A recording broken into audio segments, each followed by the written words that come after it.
পার্বত্য চট্টগ্রামকে বিচ্ছিন্নতাবাদীদের হাত থেকে রক্ষা করা এবং ভারতীয় ষড়যন্ত্রের বিরুদ্ধে সোচ্চার হওয়ার আহ্বান জানিয়েছে সিএইচটি সম্প্রীতি জোট। সংগঠনটির দাবি, দীর্ঘদিন দেশি বিদেশি চক্র এই অঞ্চল অশান্ত করার চেষ্টা করছে। ভারতীয় সহযোগিতায় ইউপিডিএফ ও জেএসএস নামের সংগঠনগুলো পার্বত্য চট্টগ্রামকে বাংলাদেশের মূল ভূখণ্ড থেকে বিচ্ছিন্ন করার ষড়যন্ত্রে লিপ্ত। তারা চাঁদাবাজির মাধ্যমে ব্যবসায়ী, ঠিকাদার ও কৃষকদের জিম্মি করে বিদেশ থেকে অস্ত্র আনছে। এগুলো প্রতিরোধ করতে হলে পার্বত্য চট্টগ্রাম আঞ্চলিক পরিষদের চেয়ারম্যান সন্তু লারমাকে প্রত্যাহার করতে হবে।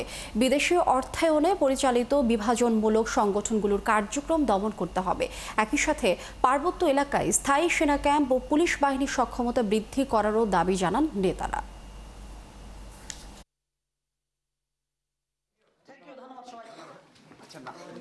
আমরা জোর দাবি জানাই, ভারতপন্থী ইউপিডিএফ ও জেএসএস কর্তৃক পরিচালিত সব ধরনের সন্ত্রাস, চাঁদাবাজি, হত্যা, গুম ও বিদেশি ষড়যন্ত্র বন্ধ করতে হবে।